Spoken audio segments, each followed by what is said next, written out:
Hi, everyone. Unfortunately, I had a little bit of a technical issue in this episode. I was so engulfed in the conversation with Scott Perkins, which, by the way, was fantastic, that I didn't even notice that one of my cameras did not start at the beginning of the podcast. That means that for about half of the podcast, you only have me to look at during a two-man conversation. I fixed it about halfway through, so no worries. But unfortunately, there is a little bit of an error in this episode, which is exactly why I will be firing my production manager as soon as possible. But I hope you enjoyed this anyway, and sorry about the mess up.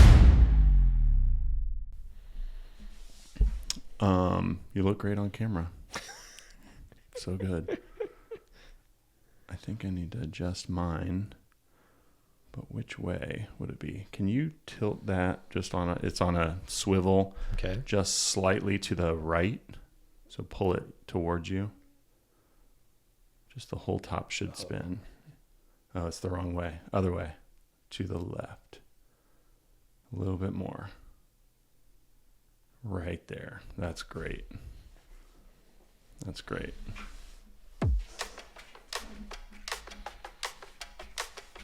That's us right there.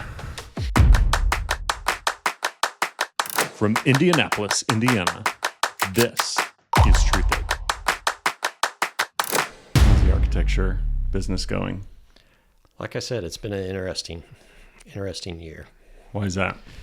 So, just kind of big picture economy, the AIA, our professional organization, American Institute of Architects, tracks, nationwide, they track statistics, both in terms of inquiries about new projects, and contracts executed and billings. Yeah. So really for about the last 2.5 years, those have all been trending downwards.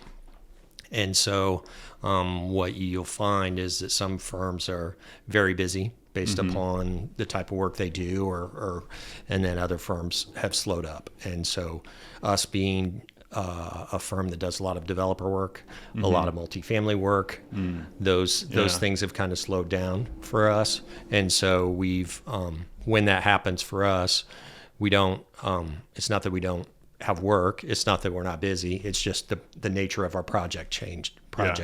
It goes from 2 or 3 big projects to 12 smaller projects, and so it's a busier cycle, busier turn, more hectic, but not necessally more. Definitely not more profitable. Not more profitable, exactly. So do developers tend to be the smaller projects, or is it just that they're actually shifting their workload as well? Yeah, so a lot of talking to multiple, again, we do a lot of apartments and multifamily projects. So many of our developer clients just last year, the whole year of 25, basically said, okay, we're going to kind of sit out and wait and see. And so some folks are starting to look at newer projects now, but with in their world, their expenses have been increasing. It's been harder to get money. And so those things kind of combine to make projects more difficult. It's not that they don't identify opportunities or want to pursue them. It's just, it's harder to get the individual deals done. Yeah. So for some of our multifamily clients, where in previous years they might close 4 to 6 deals per year, that's dropped to 2 or 3 deals per year. And so it's just the timeline of projects is stretched out. Yeah. And that makes it more challenging for everybody. And how do you navigate it? Do you just have to wait, or is there something you can do to sort of make the year better or shift? Yeah. For us, really, it's just being able to be responsive when projects start and stop. When and being able to shift gear and resources to, that opportunity is stalled. Let's pursue another opportunity to keep folks busy, and then when that previous one pops back up, well, then we gotta, it's a lot of juggling, but yeah. Are you thirsty? Does that kind of work? That busy workload make you thirsty? Because I'm feeling some bourbon coming on. Absolutely. Okay, let's Absolutely. have you had this Basil Hayden? Do you care for Basil Hayden? I've had Basil Hayden, not that specific one. What about Weller? Which you prefer? I will try the Weller if you don't mind. No, I don't mind. Okay. You put it out there, I'll drink it. So. I actually have all the colors Okay, of Weller. Okay. I think we need a different color. I think this is the entry level one. Okay. I'm gonna go get the good stuff. Well, wait here. all right. You tapped into my other interest, so. So, single barrel. Have you had that one? I have not. So with Weller, do you know much about the lineup? I Other know than that, I it's know a a good little bit. I've done the tour at Buffalo Trace. So. Okay. So they have the easiest way to identify them is the color. Mm-hmm. They have green as sort of like the off-the-shelf stuff. Sure. It's a little bit easier to find. Still hard to find these days. Mm-hmm. Green's the entry level. Then you have red, which is Antique 107. So it's like a little higher proof. Okay. Then you have, what is it after that? I might get the order wrong, but there's full proof, which is black. Okay. And then, or full proof is blue. And then 12 year is black. Okay. And then they have white, which is CYPB. It stands for Create Your Perfect Bourbon. Oh, okay. It's like a crowdsourced, Okay. Mix or whatever. What are the features you want in your best bourbon? And then they have single barrel. And single barrel has been the hardest one to find. I'm sharing it with you today. Well, so thank cheers. you for that. Cheers. Yeah. Because absolutely. you're a good architect.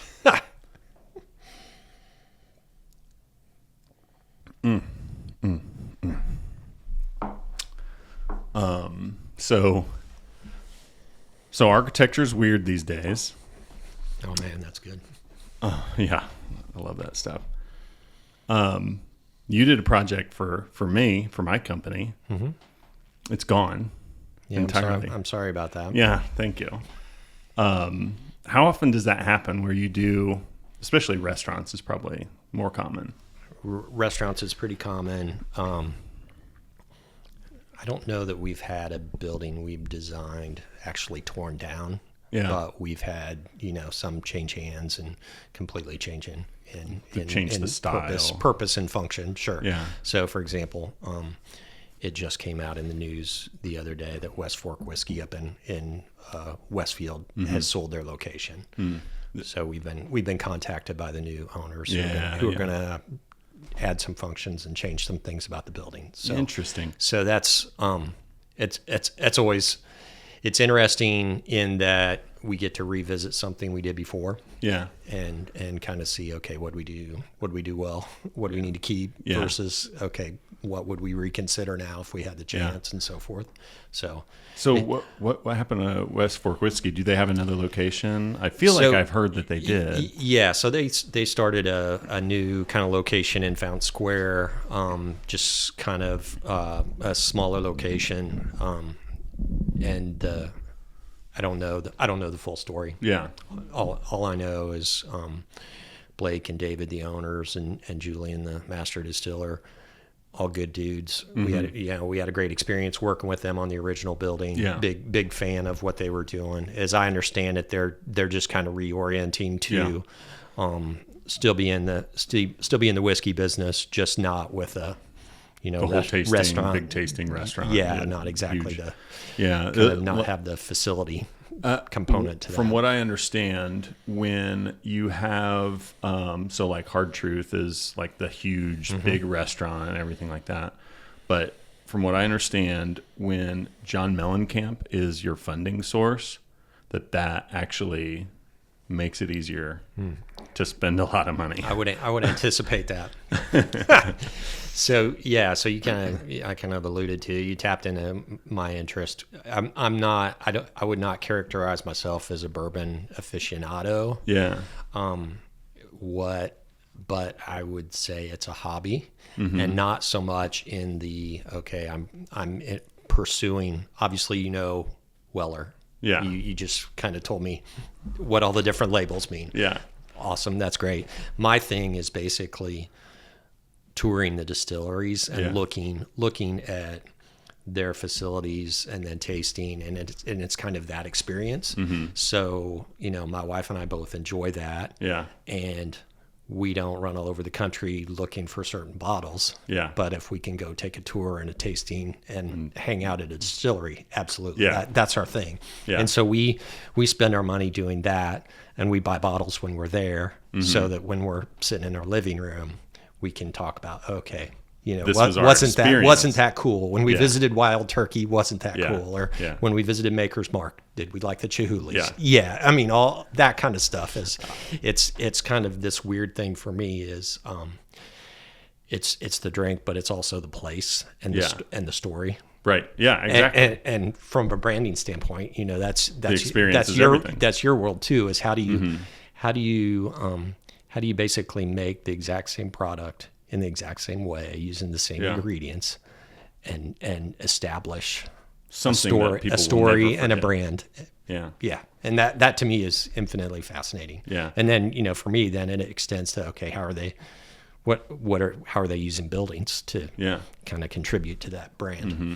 I totally agree with the way that you enjoy bourbon. Is I would rather, or bourbon or rye or whatever else, I would rather, when I talk about whiskey, sometimes it becomes a conversation piece with someone.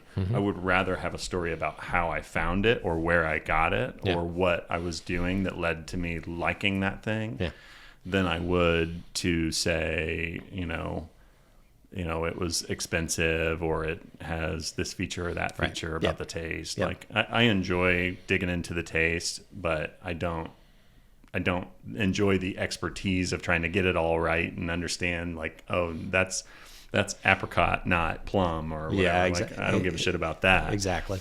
But the fact that we were having, we were on a hike and then there was this distillery we didn't even know was there. And then we toured it and we met the owners. Like that's more exciting to me. Absolutely. That's what I love about the West Fork whiskey guys is like they started in a unconventional way compared to, and of course, West Fork Whiskey's not a sponsor of the podcast. But they started as basically young guys, which, is, we're talking about young guys in the 2000s. So they're a young brand. And they said, we want to be Indiana. We want to stop trying to make it about Kentucky. We want to be the Indiana brand. And they leaned into the, higher corn flavors and stuff like that. So it was really cool. I got to help them with the label for the West Fork brand. Okay. Yeah. Okay. I didn't realize that. So yeah, we did some work for them for that. So how do you think about when you think about the experience of something? I think about that stuff a lot too. I might have something to say about this glass, something to say about this bottle, but I have more memory associated with what was happening the first time I ever tasted Weller. So you mentioned or alluded to that same idea with buildings. Right. How do you think of that when you're doing or leading your team that is designing a building? Yeah. So the recognizing that place is memorable, recognizing that the attributes of it, whether it's the lighting or the character or the materials or whatever, all those things play a part in creating that space and that experience. All of that obviously tempered by the realities of getting it built and budgets and all of those things, right? So it's I'm an architect that would prefer to use more modest materials in a more articulated way. Okay. Rather than more expensive materials to show off. So for me, if a concrete floor will work, let's spend the money elsewhere. Yeah. That might be more experiential. Yeah. Right. So the things rather than putting expensive tile on the floor, I might say, well, let's really buy nice faucets that people touch. Let's, and door handles and Bring that those mic just a little closer to you. Yep. So those, again, every designer is different. Every designer kind of comes with their priorities or, what their preferences or whatever towards that. But, for me, it's how can you, articulate more modest materials? How can you rationally solve the problem? But then also leave the door ajar for a little bit of inspiration or kind of an oddball influence and so forth. Yeah, so. I have a closet that it's actually a closet underneath the stairs, so it's just like a dead space that was made into a closet because that's how the house is designed. A Harry Potter thing. Yeah, exactly. Okay. That's what my wife always calls it because she knows what that means.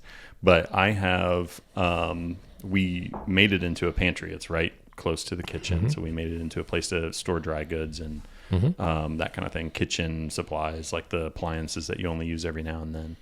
And so I built in cabinets.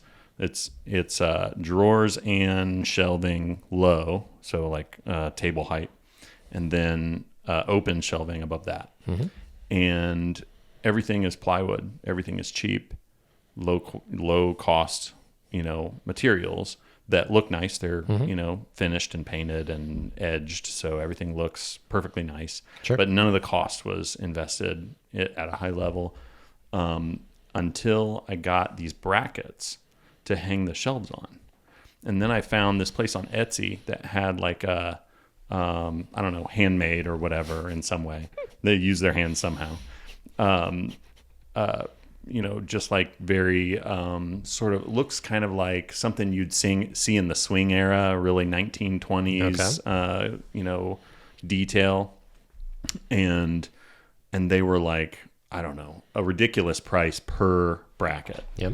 And they only sold them one at a time, right? So you're like, oh, $200 so might be okay. You get one every 6 weeks. So, each paycheck I bought one.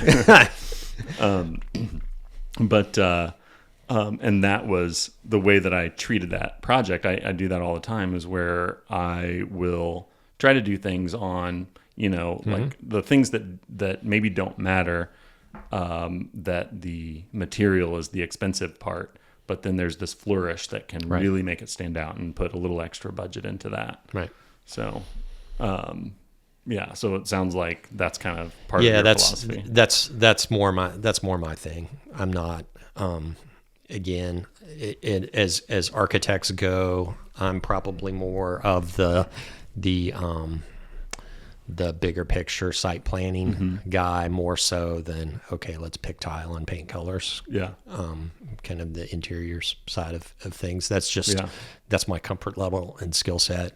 I found that I'm pretty good at kind of rapidly solving a problem, rapidly kind of working through diagrams to explore different options to, see which one's best, see which one works the best, or, whatever delivers the most and so forth.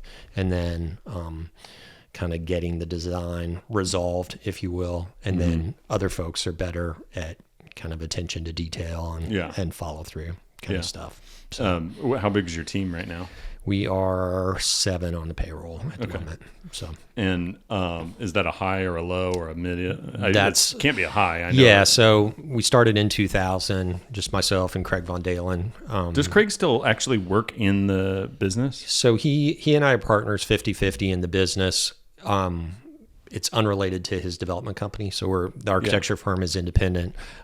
He has never worked full time as an employee with Blackline. Yeah. He takes a paycheck, but it's a partial paycheck. Yeah. I say his day job is his development company. Yeah. So, but that has worked well for us in that, we've delivered some pretty significant projects for his development company, and it's been a good thing for the firm. And how does I've always liked Craig. I've known him for a long time. How does he decide whether to hire Blackline versus another resource? Because I know he's not giving 100% of the work to his own company. Pretty much he does. Oh, he does? Okay. Yeah. I mean, it makes sense that you would. And the difference is basically he can say, walk in the office and say, I need somebody to work on this. Yeah. And Yeah. we've got to basically jump to make that happen. Mm-hmm. Whereas another client, we might say, yeah, we can work on that next month. But it's just, it's a little bit more of a sense of urgency on his projects. And it's been a good thing for us because that grounding in, okay, what are the realities of development and learning what those are has helped us with a lot of other clients. A lot of other clients have benefited from us having one of the partners in our firm be a developer. Because we understand, okay, parking is a priority, but if you're building a parking garage, it costs this much. And so getting to designs and decisions that are efficient, buildable, high yield from a development standpoint, those are all good things. Yeah, one of the things that I've always found fascinating about the idea of being an architect is that you have to think about not just, there's lines and the math of, things being balanced and that sort of thing, but you also have to understand people and their experiences, right? Or at least I think you do, because you're often, as you're coming in to design a project, you're thinking, what are the humans going to be doing here that's going to that we can make this beam that's a necessary piece make sense and serve those people. Sure. Yeah, and so based on what the project is, your desire for that experience may be completely different, right? If you're in a restaurant, you want it to have comfortable bustle, but not be too loud. You want the lighting to be just right. You want privacy in places, but you want to be seen in other places and so forth.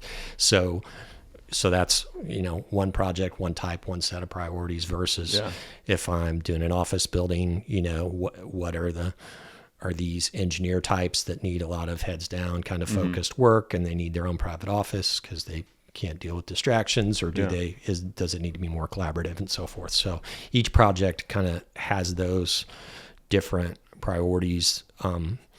Sometimes clients are better at kind of relaying what those are early in the project, and sometimes we kind of have to pull them out, And again, not unlike your business, right? Yeah. Where some clients come to you and lay it all out, and basically, okay, Daniel, here's our project, here's everything you need to know, and you get a little skeptical sometimes of, okay, what did they not tell me? And right? Versus some folks that say, okay, I want you to work on my project, and then you have to literally drag the information and priorities and preferences out of them. How often do you think you get it wrong? This is being recorded, so you can lie if you want. Yeah, I think more often than not, the challenges that we have on projects are due to materials and systems and execution, and kind of related to construction. It's pretty seldom where we're off the mark in terms of what the experience is, or kind of what the function was supposed to be. But it's construction, and okay, these, there's guys 4 stories up in the air on a Friday afternoon, and it's 12 degrees outside, and they're trying to install the Tyvek building wrap. And they've got dinner plans. Exactly. And then, okay, 2 years from now, you get a call, well, there's a leak. That kind of stuff. Yeah, we had in our coffee shop, for the listener, we had, my wife and I had a coffee shop that, of course, you were involved in the design. And it was very cool. Yeah. It was. I loved it. We really loved doing it. It was sort of a coffee cocktail. We wanted a coffee shop with a cocktail feel, with a little bit more bespoke service than the counter service. And we had to find the balance, just like you as an architect would have to do, find the balance between practical and creating the experience that we envisioned. And so we really wanted it to have that cocktail bar feel. But if you want that business to keep coming in the door, you need the fast turnaround coffee cup, right? And so, I talked to a restaurateur, pretty well established restaurateur, multiple locations, and said, here's what we're thinking. And he's like, you need to just ditch the cocktail piece. And it wasn't even a liquor license. It was Amaros and beer and wine. And I was like, and we were already started at this point. And I said, well, alcohol is 10% of our sales in a coffee shop that's not even open past 6:00. And he's like, okay, well, maybe I'm wrong, but based on his very established experience, Sure. he had every. I've made those kind of calls as well. Like, I've seen this 100 times. I know this is going to fail, and like there's maybe one out of. It's a very small percentage that I'm ever wrong, but it does happen. Right. But we wanted to create the long. So it was a long shotgun layout. We wanted to create a long bar, so like you walk into that shotgun bar, you've got the bar on the left, seating on the right, a little bit of a walking path in the middle, and maybe some seats in the back, or some, depending on your layout. And you guys talked us out of it. And I always... I'm not criticizing you, except for in the next few minutes I will. No, I'm kidding. But I really wanted that so bad. And another advisor who was a coffee shop owner, he was actually going to be a partner with us, and then it wasn't the right time for him. He was trying to help make that happen. He's like, oh, well, then we've got, what excise is going to say about where you're allowed to let under 21 in. Sure. And we needed it to be an all ages space. And so there was a limitation there that had an impact on construction. We literally had to make, brick and mortar decisions based on just these weird, obscure laws. Yeah, exactly. So I just can't imagine some of the conflicts that you have to deal with just trying to make something happen. Yeah, I'm thinking back to your layout. There is something classic about the kind of walking in and having that kind of long bar down one side, right? That's a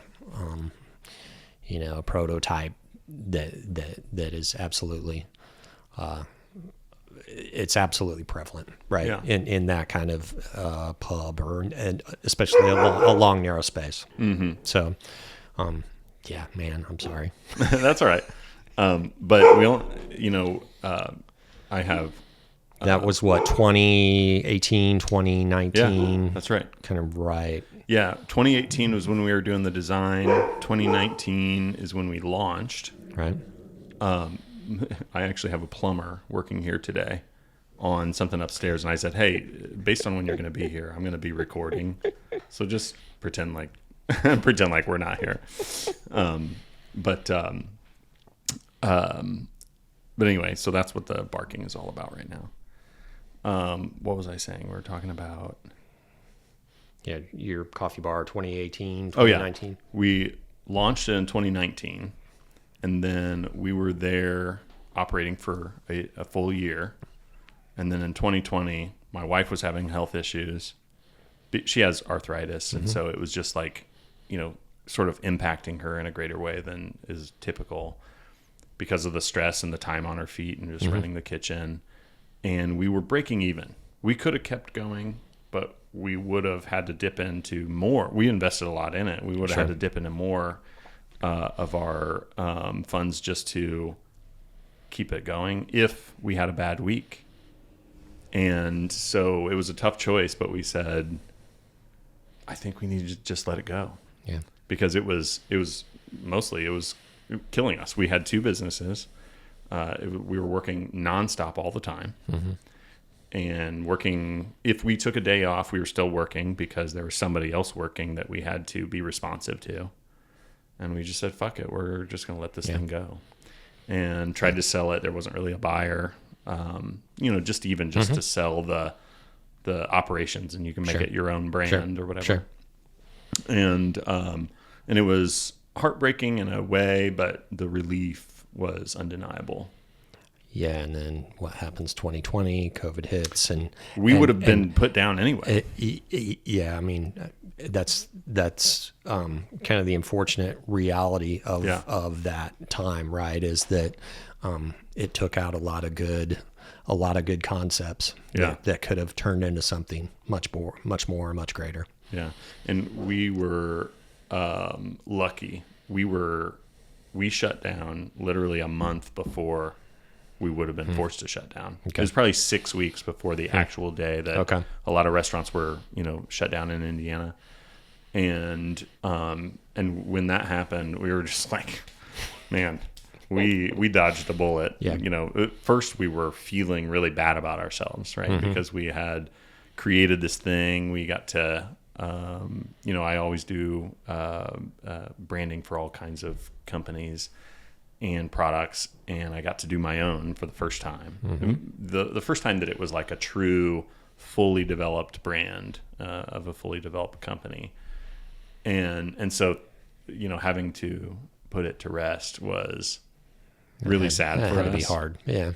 But it was also the absolute right thing to do. We needed to do that. Mm-hmm.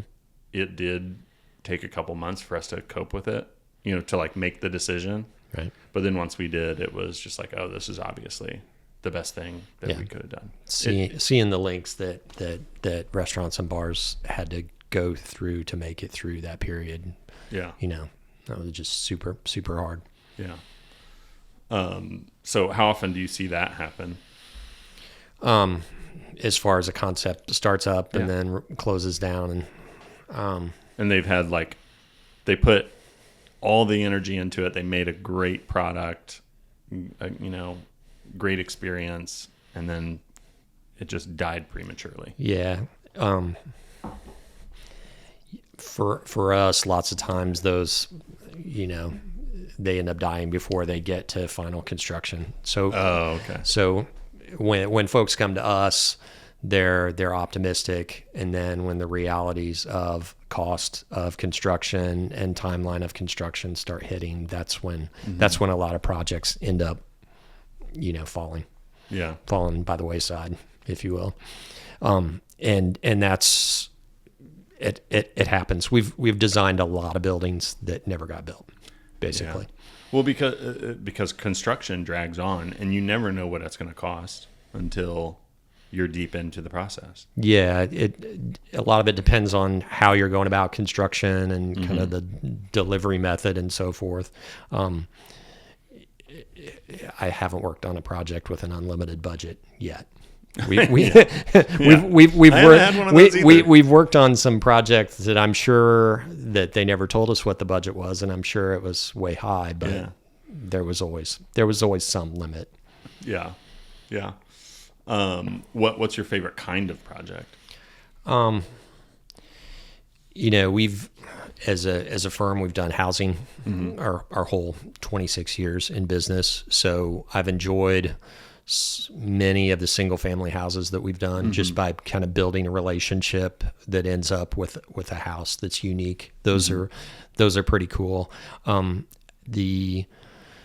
It doesn't matter to me what kind of project it is. The thrill of doing a little sketchbook sketch that ends up becoming 3D built reality. Yeah. That just jolt of that transformation. Do you have sketches in there right now? I do. Can you show some? Sure. Yeah, give me a second. So I've basically kept I'll let you know which camera to work to and so forth, but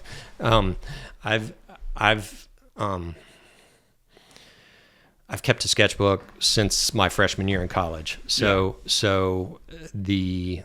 for me, it's just kind of a running journal of design ideas, thoughts, notes from meetings, all of this stuff. So that's what I do with jokes. I've got stacks and stacks and stacks of sketchbooks.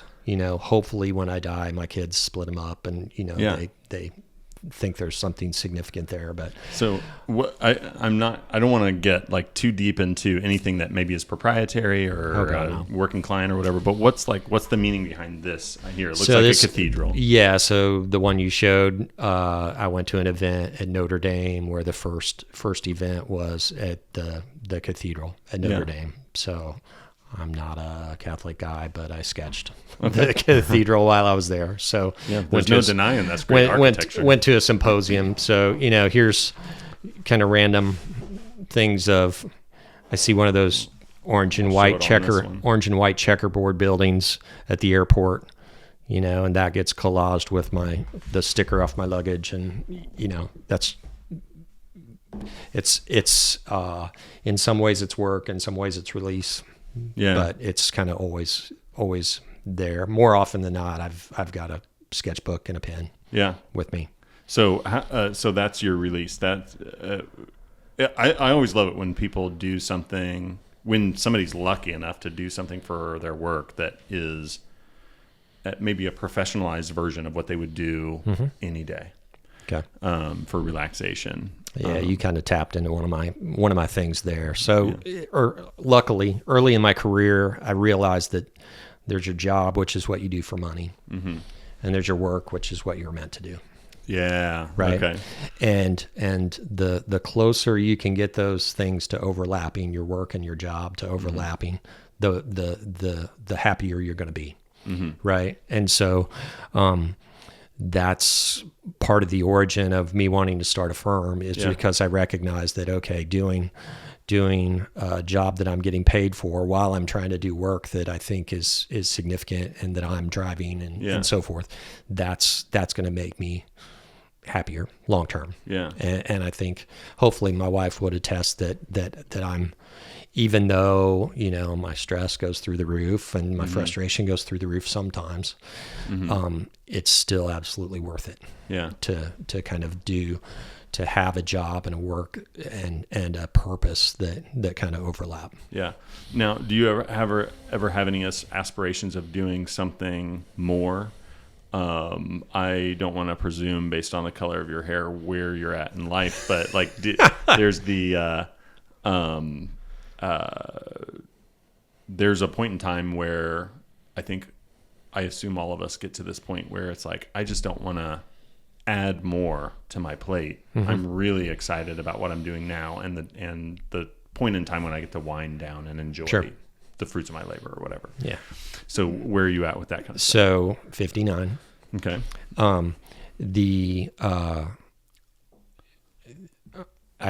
I like to say my ideal kind of late career thing would be just sit in a corner and draw. Because really my day-to-day practice is spreadsheets and emails. Yeah. Putting proposals together, going to meetings, So when stuff happens in the sketchbook, it's after hours and on weekends or on an airplane or whatever. And so, part of my experience as a firm leader has been, I've been responsible for a lot of projects. Yeah.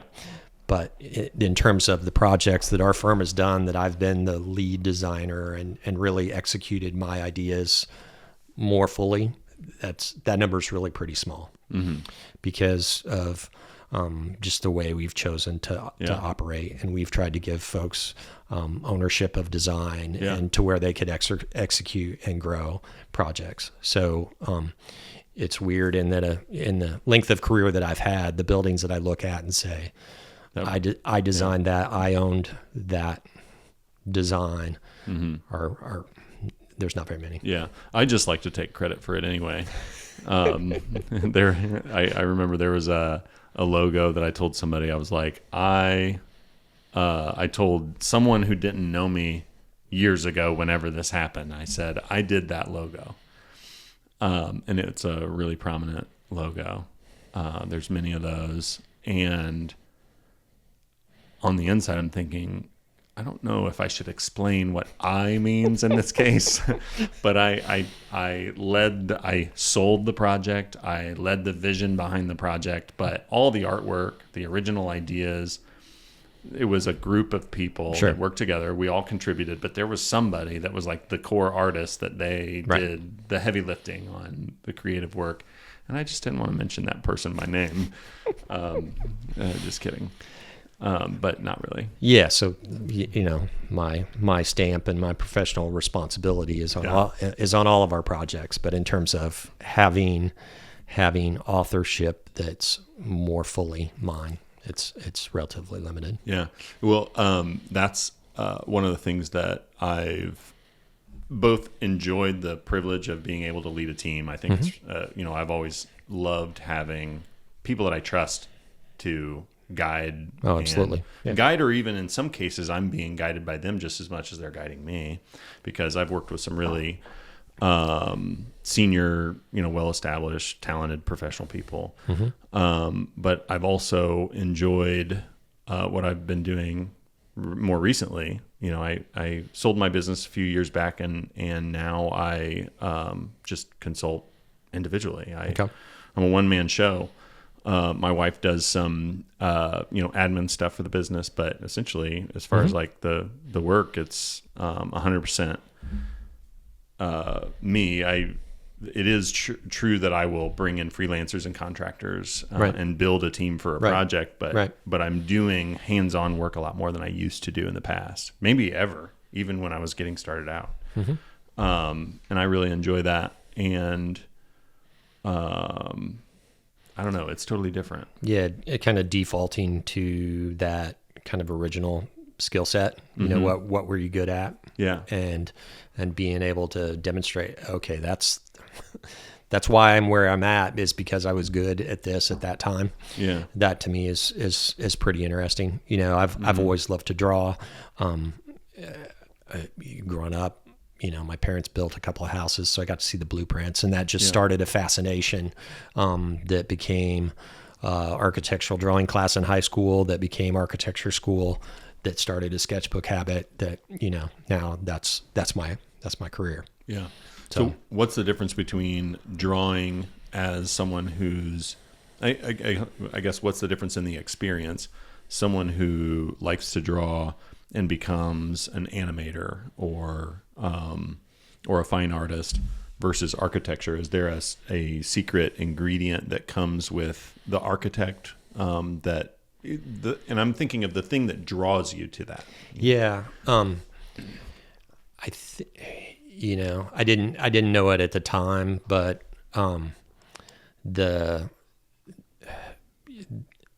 I'd like to say architecture is an art, a science, and a business. And it's like the proverbial Venn diagram, right? If you're focused on two of them, the other one's going to suffer. So you've got to kind of equally focus on three.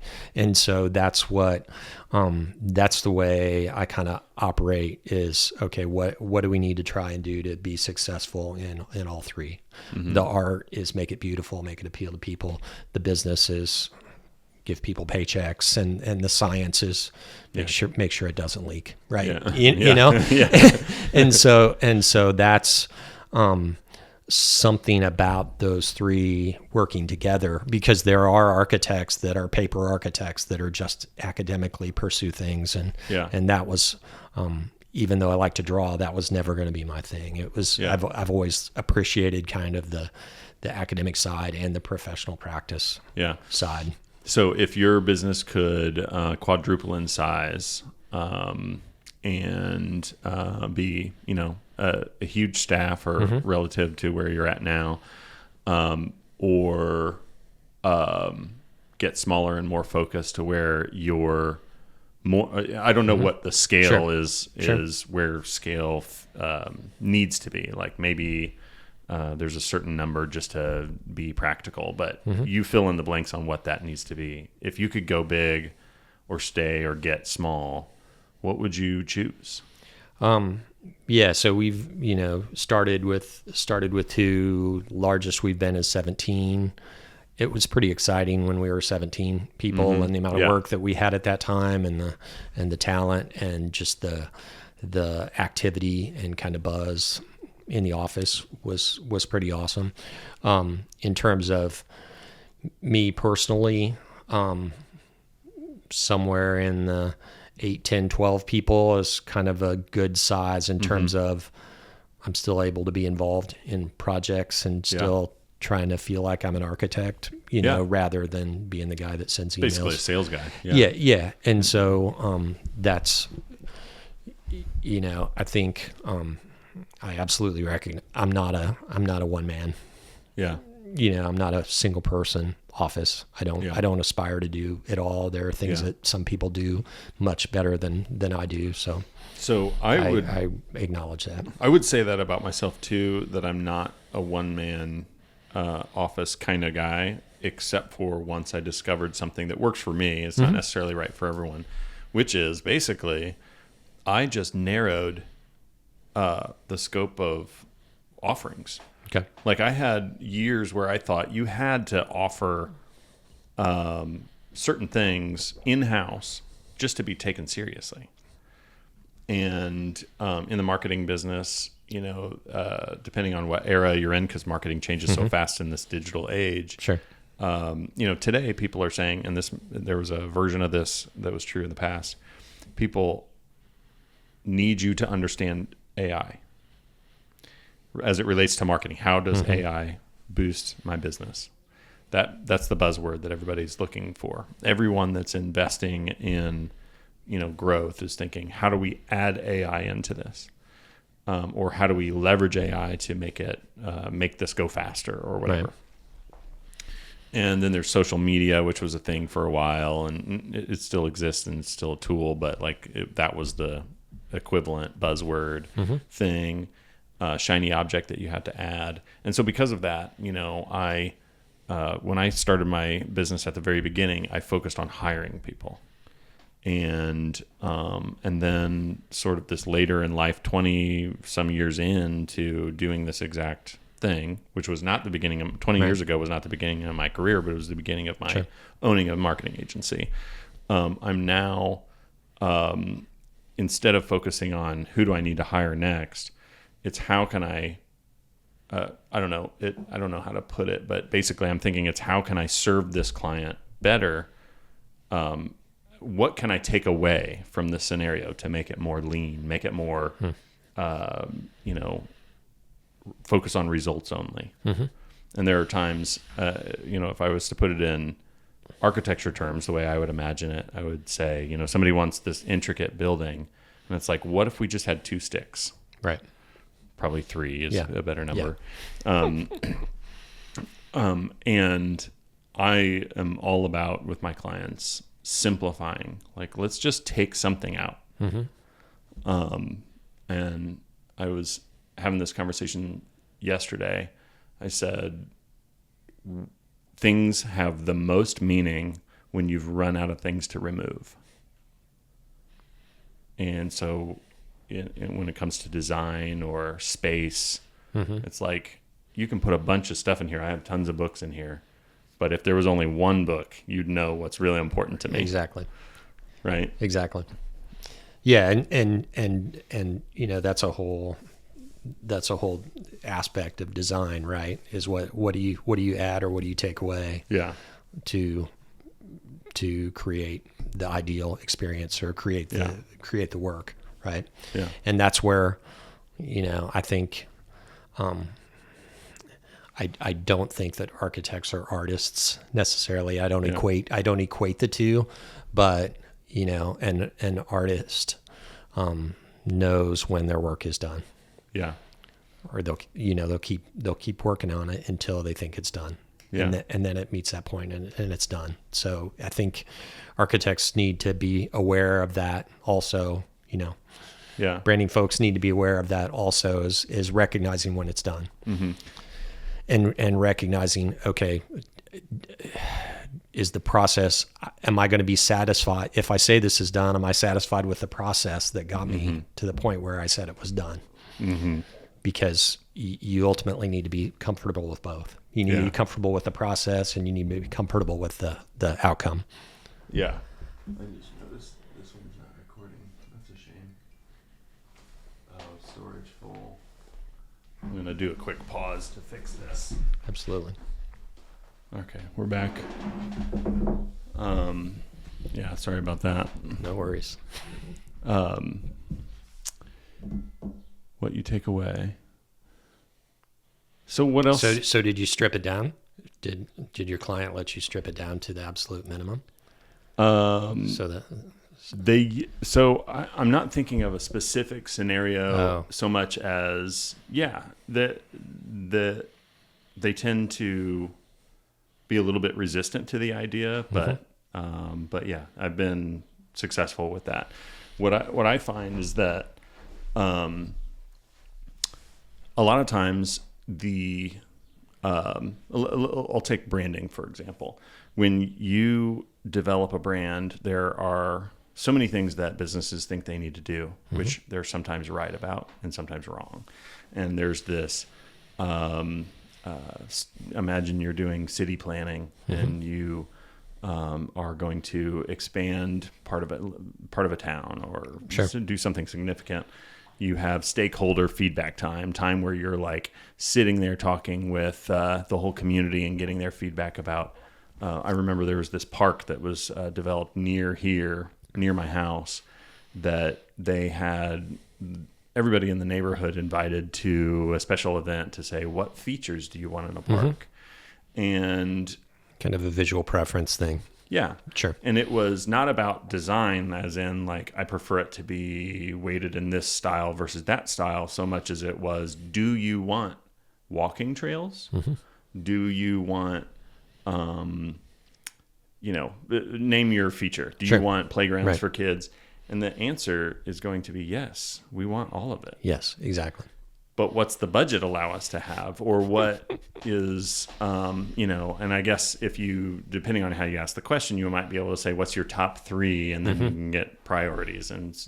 But the point is that there are so many times where we spend so much time asking for feedback of people that don't have context, not enough context to really make a decision. They don't understand the budget. They don't understand the rest of the community very well, or whatever. Yep. And they don't have expertise, so they don't understand how to design a park or how to create a brand or whatever. And they, it's like when you walk into a house that's gutted, somebody can walk in there and say, I see what this can become, and that's that expert. The architect can probably walk in there and say, I know what the potential is here because I know what can be done, and I am practiced in creating these kinds of things. And then you have that other person who is like, this is a hellhole. and I want you to change this and I want you to change that because it's terrible. You're describing like those TV shows now where the people walk into a house and they're like, well, I don't like this color, so I can't buy this house. Yeah, we just call them clients in the marketing business. But ultimately, I'm talking about like stripping things back and making things simpler. Yeah. Sometimes I think, I had a client who said we need to do a certain kind of message testing and research to understand how people are going to feel about our new name and logo and identity details and stuff like that. And I'm like, well, and this was like right around the time when this Cracker Barrel debacle came up. Yeah. And I said, well, they did a lot of research. Do you think that it served them well? So maybe we need to make good decisions and do enough research, which might be a much smaller amount. Sure. Because you want perspective, but you can't scientifically answer the question of what's the perfect brand name or whatever, or the perfect park. And so interestingly, that park that was designed, it's finally online now, and it has all of those features. So apparently everybody liked everything. It's a perfectly fine park. Yeah. So to me, they're in architecture, at least, projects that are minimal are frankly harder. Yeah. The more minimal you want the building or space to be, the harder it is to achieve that. Because the more that you have to manage and control and tighten down and dictate and rationalize and do you want to see the electrical receptacles? Well, a minimalist would say, no, I don't want to see the electrical receptacles, but you still need to But do you want something to have electricity? Yes, exactly. And so how do you do that? How do you accommodate storage? How do you how do you deal with window treatments and so forth? So so for us, minimalism is harder. Yeah. In some disciplines, maybe yours, minimalism is equally hard, but in a different way, as in, word choice becomes critical. Yeah. Color choice becomes right. Exactly right. Some of those attributes of your design and your product gain an immense level of importance. Yeah. The more minimal the effort is. Yeah. Well, I think that in my business, minimalism is the hardest thing. And it is the most satisfying thing to me, is to say that we took the time, we had the space and the time to do something that somebody's going to look at and say, I can't believe this cost us $150,000. Or they're going to say, this really captured where we want to go as a group of people, as a business or whatever. And, but it is hard to understand for your client, and maybe some understand it better than others, but it's hard for the typical client to understand, like, doing less is incredibly hard. And I love the example of the receptacle. It's like, you have to have electricity. But you don't, like, it's very hard to hide it. And then it's also more expensive because, outlets are designed as a stock thing. Right. And You can go to Lowe's and get one for 79 cents, or you can pay $400 for one, without a cover plate. Exactly. To make some fancy way of doing exactly what you're wanting to do. Yeah. So minimalism is really hard. And you hit it on the head with the whole idea of less words. Companies, they want to tell a certain story about what makes them different, why you should choose their product or service, why you should engage in interacting with them in some way. And they, what they typically want to do, what is the default of humans, so I don't fault any client for this, it is everybody, is you want to tell people, if they're really great, if you want to say what's really great about me, I could go on for hours. And so then, since I could go on for hours, because there are a lot of really great things about me, I'm sure that you have some great things about you, I would imagine. I want to stuff all of those things into every ad and on every homepage of every website.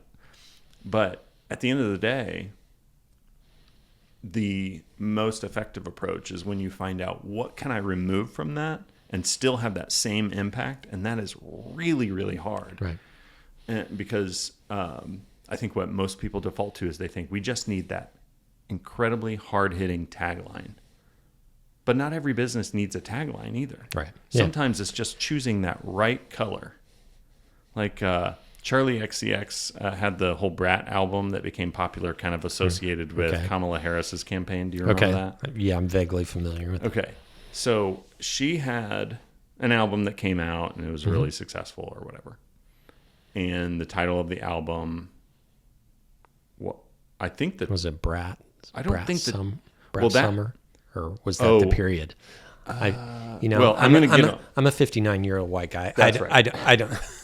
I pay vague attention to so pop I'm going to music. get some of the details wrong, but she had a very simple cover that was just a really atrocious green. Okay. And then there was this theme associated with the album. I can't remember if this was the name of the album or not, and I'm not going to Google it right now. It was Brat. B-R-A-T. And she was sort of, promoting this notion that being brat was a virtue of some kind. Right. That Not a brat, but just brat. Yeah, exactly. Right. And then it had some, can be both disheveled and have swagger at the same time. That's kind of the way it was positioned. Okay. And when you say something is brat, it's like saying that's fucking awesome. And so Kamala Harris was, of course, brat. But there was no tagline. There was a 4-letter word, but no tagline. There was no logo. there was no maybe she used a certain font, but the font was not a select font. It was just green. And she accomplished it with green. And all the conversation around it filled in the blanks. Right. And that's the goal right there.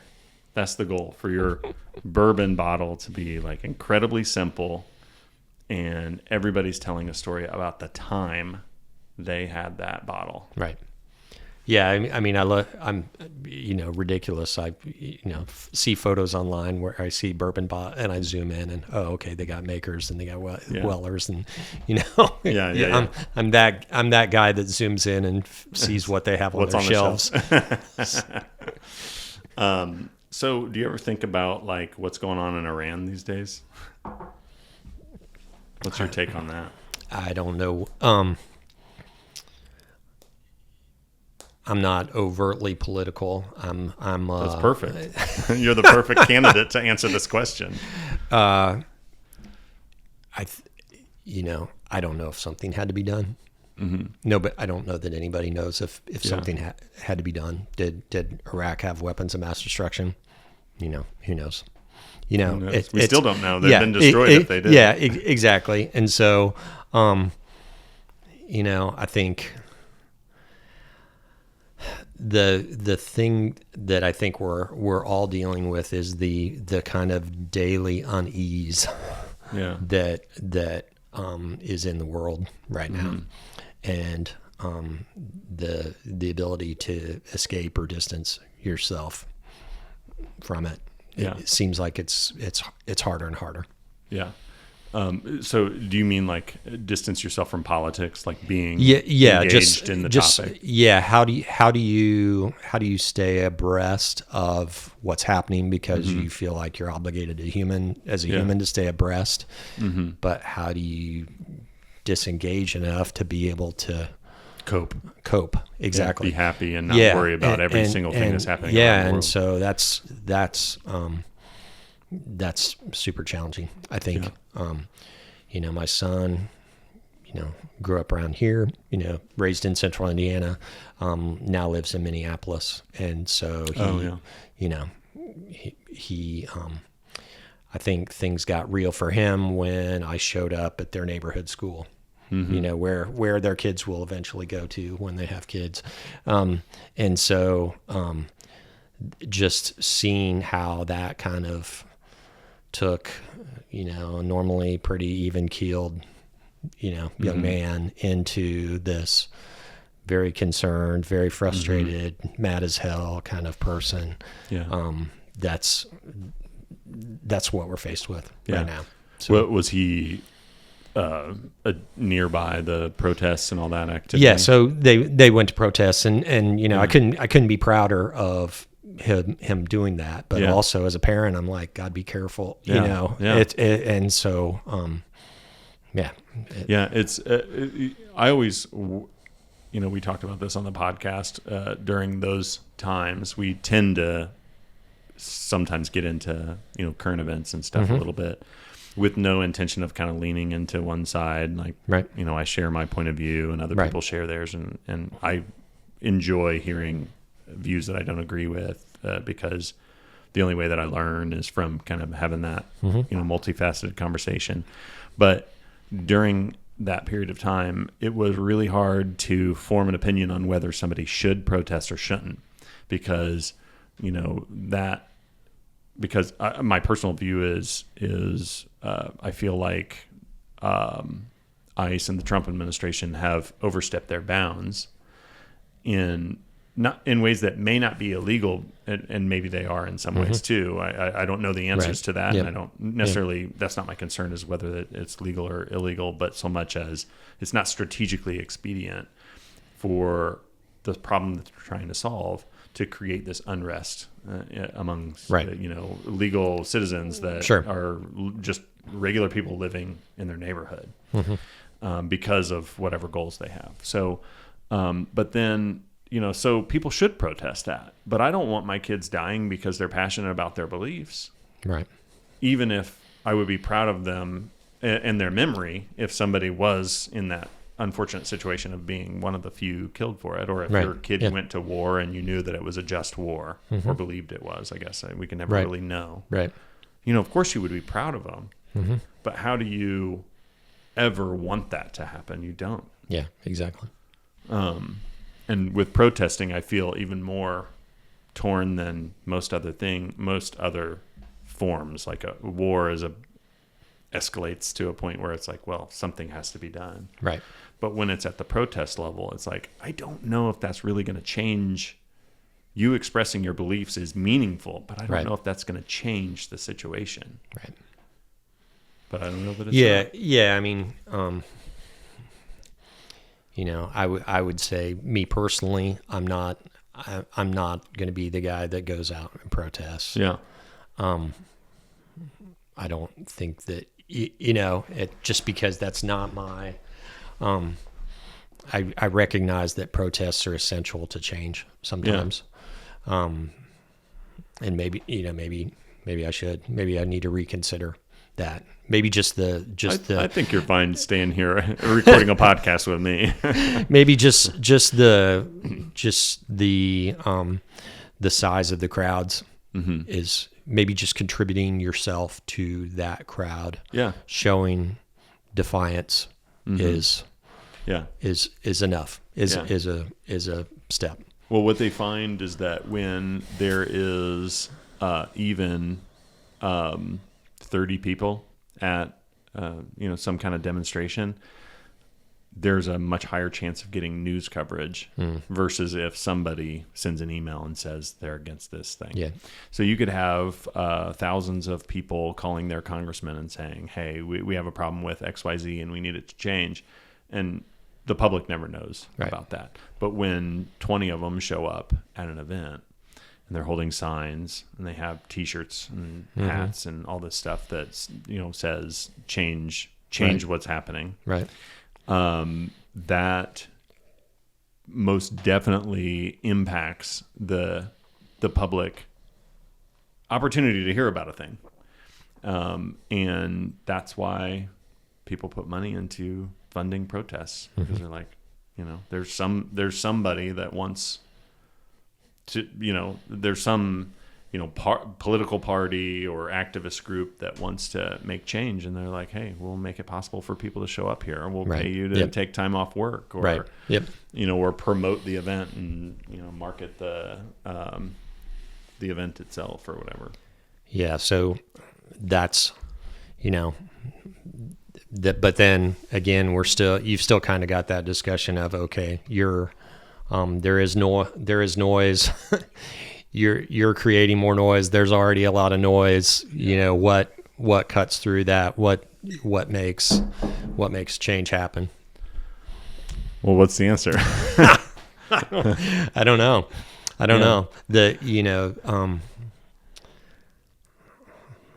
Money, political money. Like, I think that's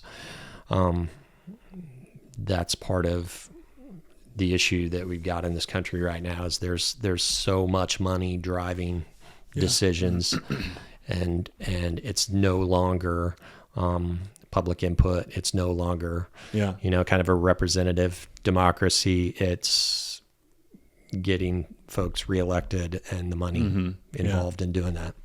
Yeah, and it's absolutely money makes the difference. But there's a lot of places to deploy it, not just legislators, but also, like big companies have so much power just in the things that they support or speak out about or whatever. Money. We're going to have to get some money if we want to change this world. I don't know how else we're going to make this place better. Exactly. Does your staff kind of have is there any political theme? And the reason why I ask this is because there definitely is in the marketing field. Okay. There is a trend towards the left by far. Okay. In the marketing field. Are there trends in architecture? I mean, I would say, the the practice of architecture is predominantly left leaning. Yeah. But I don't know that for a fact. I don't know that. It just appears that way, at least. Yeah. And if you're correct in that, do you think that there's a reason why? I have a theory, so I'll go second. I think educational attainment is a factor in your political beliefs. And architects, are a 4, 5, 6, 7 year educational attainment beyond high school. I think that's a factor. That's probably one of the biggest factors, frankly, that I would think that would be the case there. Yeah. And is there, do you feel like there's a trend in your office specifically? I mean, like, do you guys fit the mold? I'm very much in the, we don't talk about religion and politics at work or with clients, Yeah. Yeah, absolutely. Just because I don't, people can take it personally or feel ostracized. Yeah. I'm not, I definitely don't want to, if a client makes a statement online or whatever, I'm like, I'm not gonna engage with them. I'm just like, okay, that's your thing. Yeah. Just pay my invoice. Yeah. On time if possible. Yeah. And so I'm of the generation that said, okay, there's things you try not to talk about at work or in business. It's hard not to have, kind of carry a little bit of an edge. Especially if there's a big happening, a big current event that it's like everybody's talking about. Yeah. When January 6th happened, there was nobody that didn't have an opinion. It might have been different opinions, but everybody had an opinion. You had to talk about it. Right. I mean, we're sitting there in the office watching it on our screens and you're like, are you fucking kidding me? Yeah. So with my office, I always tried to foster one of the things that there's been a lot of push for diversity. And when I see this left-leaning environment, I feel like diversity comes when you invite people that are not there, right? So that is people on the right.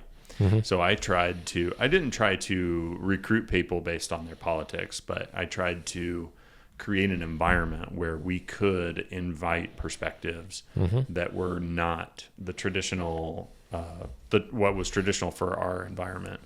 And there was such again, because and I will, full disclosure, I will admit that I lean left, but with like a deep independent streak. So I might find something on the right that makes more sense to me here and there. But I believe that the most important thing to diversity, or the most important value that comes from diversity, is challenging your thinking by hearing the perspectives of people that you don't agree with, but can respectfully engage in those conversations. Right. And being open and acknowledging that there are people that are different than you, that people have different backgrounds and experience than you. And that they arrive at those views reasonably sometimes unreasonably, but often very reasonably. Absolutely. Yeah. We did, after, I guess it was fall of 2020, kind of after the George Floyd events in the summer of 2020, we did, kind of some facilitated DEI sessions. Yeah. And one of the interesting exercises we did was, okay, everybody line up, take a step forward if your parents helped you get a job, that sort of exercise, basically. Yeah. And as a way to kind of visually demonstrating privilege, visually illustrating privilege. And that was extremely eye-opening for me, even though that I never perceived that privilege. I was several steps out there in front of a lot of other folks. Yeah. Even though I perceived, I wasn't wealthy, and my mom died when I was a little kid.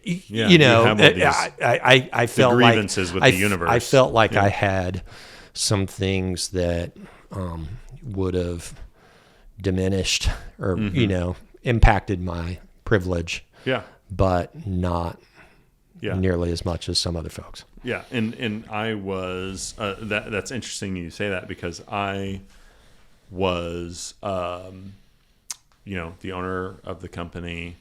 And I felt like, generally speaking, most of the people that worked for me were more privileged than I was. But I got my first job because somebody said, I'm going to give this kid a chance. And it was a friend of the family, right? Or a friend of the family. Sure. So it was not even, one link, but it was like somebody who was introduced to me and said, I'm going to give him a shot. And that had such a huge impact on my potential, the things that I learned at that job, the people that I was able to work underneath and kind of, interact with and build connections and those kinds of things. But my kids, they had, someone to help them set their sights on a college degree, which I didn't have anyone that could help me get there. And I grew up really poor. My family was, big family, lots of kids, 12 kids. Wow. And it was hard to make ends meet. And on top of that, we didn't have college educated, jobs. And back then it mattered more than it does today even. So I think, I don't know, I guess we could. And you told your parents you wanted to go to college and get a marketing degree. I don't know what your degree is, but. No, I have no degree. Oh, I didn't realize that. Yeah. So I actually tried to go to college, and I was applying. I didn't actually know exactly what to do. The internet wasn't really a tool back then. And so I couldn't Google it. That didn't exist. And so I applied at IUPUI. I already had that job that I told you about. Yeah. I applied at IUPUI, and they said, we're going to need to see your transcripts so we know where to place you. And I was like, I was homeschooled. Oh, okay. My whole, all my siblings, we were all homeschooled. For me, it was from second grade on. Okay. So I went to first grade at a public school, IPS school, and then I never went to a public school environment ever after that. Okay. And so they said, we need to see your transcripts. My parents did not do any such thing to keep a thing called a transcript. I did not know what that was. Didn't really know what the word meant. And I was like, what's a transcript? And they're like, well, it's something that's going to show what your grades were, how you performed, this and that. Sure. And then it's basically, placement. That's how do they help you, guide you in your class choice and stuff like that. And ultimately I was like, well, I don't have that. It doesn't exist. I called my dad and I was like, does this exist? And he was like, no, we really don't have that. And I'm like, well, you need to keep that for the rest of the kids. Cause I had I was one of the second oldest of the 12. So long story short is I felt so discouraged by that I just stopped trying. And not to mention the fact that I would have had to find time to take off work or work nights or whatever at school. Sure. And so, and I had to pay my bills. I was, struggling to make ends meet, living by myself. And so I didn't go to college. Okay. And so I never got a marketing degree. I never had a marketing job until I started a marketing agency. And then So what was your first job then? My first job was selling furniture to colleges and universities. Okay. Worked for a company here in town, not a sponsor of the podcast, as it were, called University Loft Company. Okay. I worked for them for close to 5 years. And honestly, there was good and bad. And, I even kind of left because I was kind of fed up with the place. But when I look back on it, I'm like, that was... Even the bad parts, it was one of the best jobs I ever had. Yeah, absolutely. I mean, I'm a firm believer in a bad job can steer you in good directions, right? Mm-hmm. Yeah, for sure. Yeah, for me, it certainly did. And But when I was there, the company was probably 30 people. And then when I left 5 years later, it was probably 300 or 400 people. Wow. Okay. So there was a lot of growth during that time. And I was first an intern, basically a sales intern. I assisted salespeople and did whatever I was asked to do, which could be anything from manual labor to cold calling, right, all kinds of stuff. And working trade shows. In my first couple of months of being there, I was in, traveling to trade shows in different states, and I hadn't done a lot of traveling, so it was really a great experience. Got to go to Charlotte, North Carolina, and ride on part of this conference that I was at, which was the biggest one for their industry. I got to ride in the pace car on the nice. Charlotte Motor Speedway, which was nice. really cool. And it's especially cool when you've literally done nothing but clean your room, and now you have a real job and you get to do some stuff that's pretty fun. That's awesome. So I was a sales intern, and then I went from sales intern to sales rep. And I kind of I was under somebody's wing, and then eventually had my own territory that I managed, and I became their top salesperson. I always say top salesperson, but I was the second from the top. The top was the sales manager, and he had kind of an unfair advantage of time, and he was also the sales manager, so it didn't count. He could see all the leads come in and Yeah. and skim the top performing leads off exactly. the top. He had developers, actually. Developers was the golden goose for him. He had real estate developers in the college and university housing market. Oh yeah, there you go. That's how he sold furniture, is through those bigger channels. Whereas I had to go directly to a college and say, "Are you building a new dorm this year, or renovating one?" And that was the cold call, is you're asking for what projects are you working on, and when you find somebody, you make friends with them, and then they eventually buy 200 beds and 200 dressers. And but I did really, really well, especially for my age. I did really well. And but because I was there through this growth stage, I was connecting with every single department. Yeah, you had a front row seat to that growth, right? Exactly. Yeah. And so I learned a little bit about accounting because I was arguing my commission with the CFO because he had his math wrong. But because of that, I had this exposure to the accounting process, and I had to turn in my expenses, and I had this exposure to the accounting process because it was so small at first that I got to see all these things. Right. And then I learned about the shipping department, so I learned about logistics, and then I, had to make sure that my clients got their stuff and that it was delivered on time, that it was assembled properly, that everything they were taken care of, they were happy, so I could get their business next year.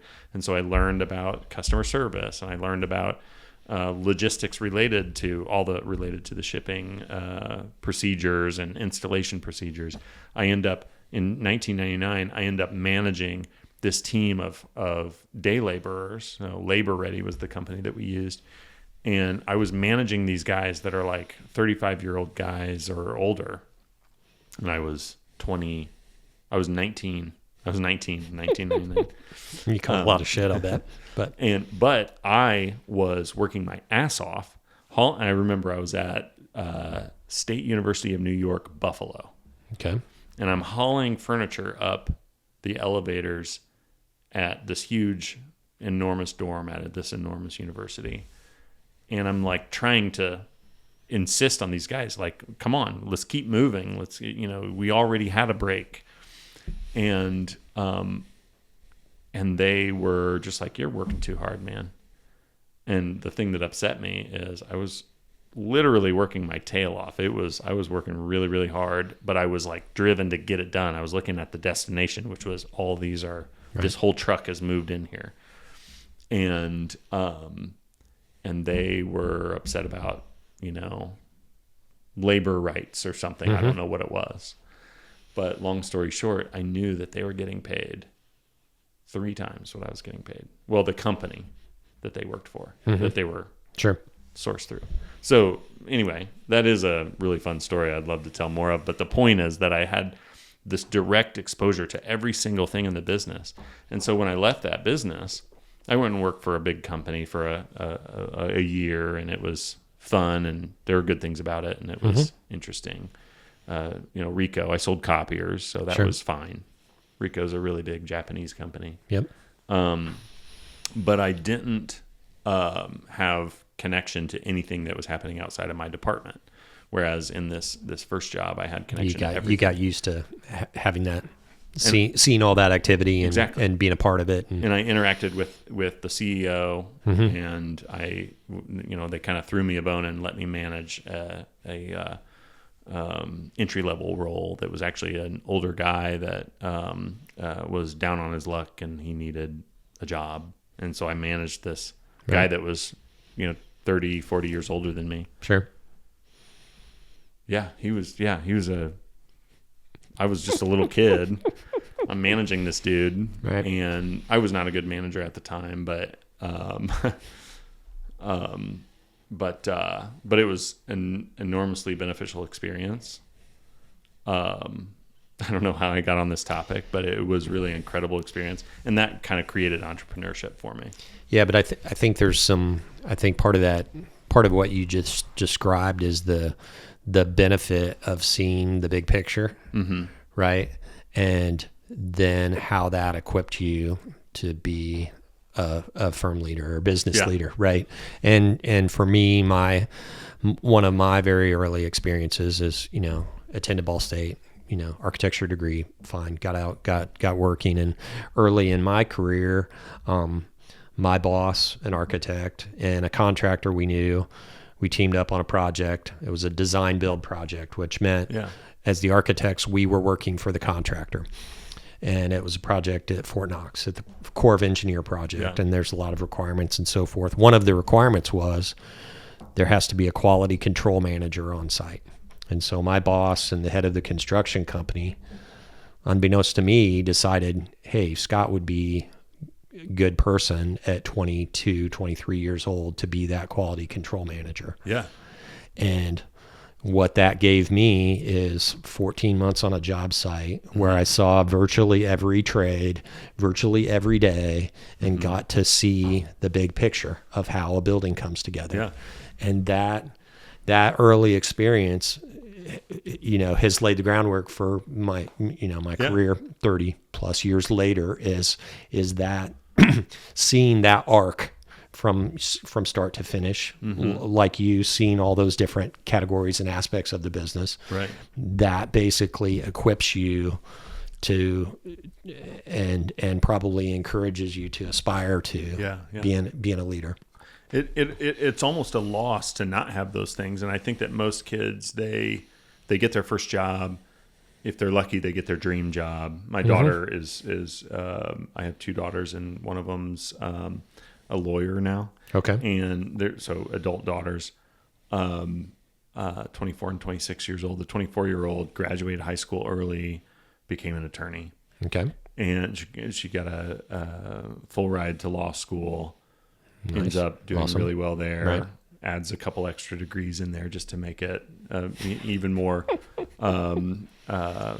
make everybody feel like less of a person if possible. She's making up for you. Yeah, exactly. No, she is. No, you're right about that. But she ends up landing her dream job. Now, she had a couple of jobs on the way there that were not the right fit, but she lands her dream, or not the right fit, but she learned from them, and she lands her dream job, which she's starting here in a few weeks now. And I think that that's going to be amazing for her. She's going to really enjoy it. It's going to be hard work. It's a big law firm, so there's going to be the whole associate life where you work tons of hours. But I also think that I benefited so much. I didn't benefit from the whole process of having like college degree and secondary degree and all this stuff that kind of lines up all the first few years of really healthy salary, all this stuff. But what I did have is I learned about literally everything from manufacturing. Like I was, after I went on that long summary of my experience, I remembered, I also helped in the manufacturing process when they moved their plant from an outsourced plant in another place in Malaysia to having Indianapolis-based manufacturing or partial assembly and all that kind of stuff. Right. So I learned literally everything about that business, and that has enormously benefited me in the way that I serve my clients too, because I pick up on what how a business works really easily, because I've had some kind of baseline in my early years, my first 10, 15 years of working. The other thing that I think happens when you've got that kind of full exposure is you're equipped to deal with different people. Yeah. And different personality types and different priorities and different backgrounds than you. So that project I was mentioning, I'm a 23-year-old kid with my button-down shirt looking at these guys pouring concrete, and they're giving me shit. Yeah. Like nonstop. And they're like, yeah, big money, big money, big money. Yeah. And so I pull out my paycheck and they're like, is that for a week? No, dudes, that's for 2 weeks. And after that, they're like, okay.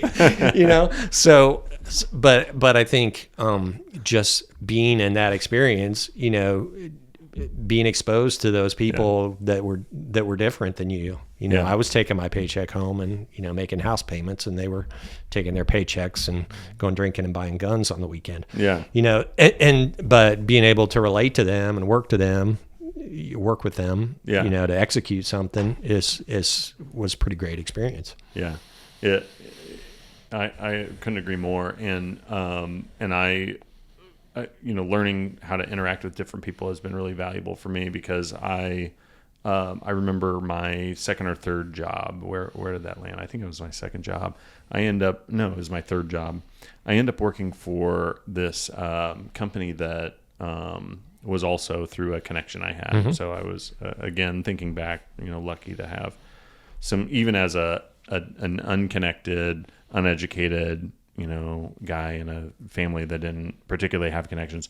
I did have just the right ones, right? So I had this job working for a guy that traded, processed and traded commodity metals. So copper, aluminum, and then like alloy metals like magnesium or manganese or all these things that you would add to an aluminum alloy.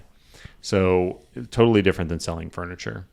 But I was actually buying and selling, but you had to use the sales skills to buy as well, because it's commodities where people are concerned about, like, I don't want to sell to the wrong outlet, because I got to make sure that I can maintain my profit margins, that I have trusted partners, that I'm going to get paid, all this kind of stuff. And so when I worked for this company, I was essentially in my role was called a trader, but I was it was a sales role in every way that you would think about it. But I also did a lot of, because it was a small business, I did a lot of managing the production floor. And so I'm managing the production floor on certain days or for parts of days, and sometimes just augmenting the staff because we needed numbers to kind of get a project done. And so I got to work alongside the foreman. Was the foreman because he was there the longest, but because he knew how to speak Spanish. And everybody else was Spanish speaking. He was mostly Spanish speaking, but he had about 20-30% conversational English. I had about 20-30% conversational Spanish. And so because we both had this broken communication style, we learned each other's language. I started to get really good at Spanish. I've lost it all since then. Sure. And once again, that's like learning to not just interact with different people that have different, we call it class, but I don't mean to say that as a hierarchy, but, blue collar versus white collar. But then there's all these different segments of that. Absolutely. But then you got this guy that's in a different culture, and we became like best friends at work. And he brought me my first real tamales that his wife made. Oh man, they were so good. Well, yeah. So when I walk on a job site now, I'm not, I took Spanish in high school, but I'm not a Spanish speaker. Then if I see something, I'm like, okay, which of these guys can I talk to about this issue that I see, right? And that's a weakness. we had for a few years, we had a guy, a native Spaniard in the office that would walk through job sites, and it was funny because he could hear some of what the workers were saying, basically. So he responded in Spanish, and they're like, "Oh shit," because they're typical construction workers complaining about the architect, didn't do something or whatever. So. Yeah, I would love to be that guy because I'm so white that they would never know that I'm a Spanish speaker, which I'm technically not anymore. Yeah. What else did you want to talk about today? We have your cat. I was still worried about your cat scratching you. Yeah. So my wife, we've always had cats the whole time we've been married. We've had one dog over our history, but we've always had cats, and so we have 2 cats now. Missy, who is at least 22 years old, and for a cat, so she is an old lady. And then you don't know how old she is? Well, my parents had her, and then when my parents passed away, she moved in with us. You just don't have the right records and all that. Yeah, exactly. We think she was born the same summer that one of my nephews was born. Okay. He's now 22, about to get married, and so we think Missy's about 22. And then we have another cat, Mo, who was a stray that was hanging around our house for like a year, and I wouldn't let my wife bring him in the house because we had just bought some nice leather furniture, and I'm just like, we're not fucking up we're not fucking up the nice leather furniture that we just spent a lot of money on.